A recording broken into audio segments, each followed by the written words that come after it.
भारत माता की, छत्रपति शिवाजी महाराज की, धर्मवीर छत्रपति संभाजी महाराज की, जय भवानी, जय भवानी, जय श्रीराम। हिंदवी स्वराज्याचे सरसंस्थापक छत्रपती शिवरायांना मानाचा मुजरा करतो। भारतीय राज्य घटनेचे शिल्पकार भारतरत्न डॉक्टर बाबासाहेब आंबेडकर यांना मानवंदना अर्पित करतो।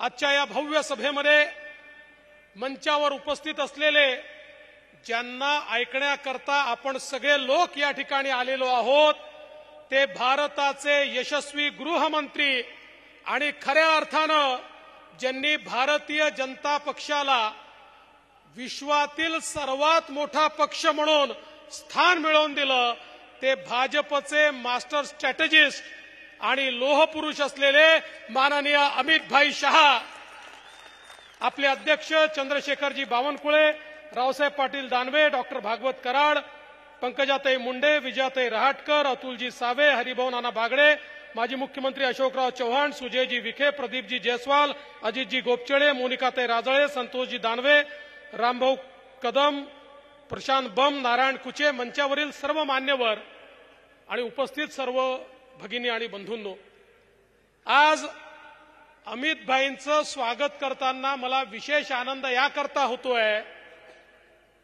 की या नगरीला संभाजीनगर असं नाव दिलं पाहिजे। पहिल्यांदा हिंदू हृदय सम्राट शिवसेना प्रमुख बाळासाहेब ठाकरेंनी ही घोषणा केली की हे संभाजीनगर असेल,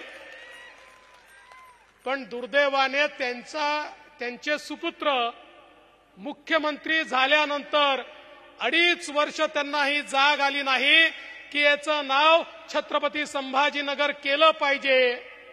आणि ज्यावेळी सरकार गेलं त्यावेळी सरकार अल्पमतात असताना शेवटच्या दिवशी एक ठराव करण्याचा प्रयत्न त्यांनी केला, पण ते काही सफल झाले नाहीत। पण नवीन सरकार शिंदेजींच्या नेतृत्वात आल्यावर आम्ही सगळ्यात पहिलं काम काही केलं असेल तर औरंगाबादचं नाव बदलून छत्रपती संभाजीनगर केलं आणि हिंदू हृदय सम्राट बाळासाहेब ठाकरेंचं स्वप्न पूर्ण करण्याकरता तो प्रस्ताव केंद्र सरकारकडे पाठवला आणि माननीय मोदीजींच्या नेतृत्वात त्या प्रस्तावाला अमित भाई शहा यांनी मान्यता दिली। त्यांच्या सहीने हे छत्रपती संभाजीनगर झालं आणि म्हणून मी त्यांचे अतिशय मनापासून आभार मानतो। बंधू भगिनींनो, मी जास्त वेळ बोलणार नाही, आपल्याला अमित भाईंना ऐकायचंय। मी केवळ एवढीच विनंती करण्याकरता आलोय, इतिहासामध्ये जेव्हा जेव्हा आमच्यामध्ये दुफळी आली त्यावेळी आम्ही गुलामगिरीमध्ये गेलो, हे इतिहासात आपण बघितलंय। मागच्या लोकसभेच्या निवडणुकीमध्ये आपण सगळ्यांनी बघितलं की जर चुकीच्या पद्धतीनं मतदान केलं तर या ठिकाणी काय होतं। आपल्याला जो खासदार निवडून आला, माझा तुम्हाला सवाल आहे, संभाजीनगरच्या खासदाराने त्या ठिकाणी 370 करता हात वर केला होता का? केला होता का? संभाजीनगरच्या खासदाराने राम मंदिराला समर्थन दिलं होतं का? संभाजीनगरच्या खासदाराने मोदीजींच्या कार्यक्रमांना हात वर करून समर्थन दिलं होतं का? आपण चूक केली तर संभाजीनगरचं नाव या ठिकाणी 370 ला विरोध करणाऱ्यांच्या यादीत खासदारांनी जाऊन बसवलं। पण आता तर अशी परिस्थिती आहे, जे आपले होते, ज्यांना आम्ही आपलं म्हणत होतो, ते देखील आता त्यांच्याच रांगेत जाऊन बसले। जे 370 ला विरोध करत होते, जे राम मंदिराला विरोध करत होते, त्यांच्याच रांगेत जाऊन बसले आहेत। आणि म्हणून संभाजीनगरकरांना माझी एवढीच विनंती आहे, आता मोदीजींना 400 जागा तर द्यायच्याच आहेत, पण तुम्हाला माझा सवाल आहे, या 400 जागांमध्ये या ठिकाणी संभाजीनगरचा खासदार मोदी साहेबांसोबत असणार आहे का? हा माझा तुम्हाला सवाल आहे। असणार आहे का? असणार आहे का? मग मी तुम्हाला एवढंच या ठिकाणी सांगतो, यावेळी चूक करू नका।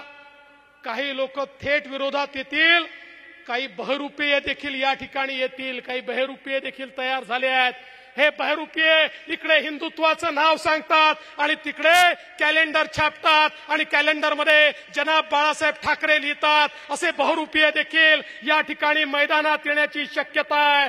पण एक गोष्ट लक्षात ठेवा, या ठिकाणी खऱ्या अर्थानं आमची संस्कृती, आमचा सन्मान, आमचा देव, देश, धर्म याकरता ज्या प्रकारे छत्रपती शिवाजी महाराज लढले, आज त्यांच्याच पावलावर पाऊल ठेवून त्यांच्याचकडनं प्रेरणा घेऊन मोदीजी लढतायत. आणि म्हणून मोदीजींना पाठिंबा देण्याकरता संपूर्ण संभाजीनगर हे आपल्या महायुतीच्या एनडीएच्या पाठीशी उभं करा, एवढीच आपल्याला विनंती करतो आणि माझं बोलणं संपवतो.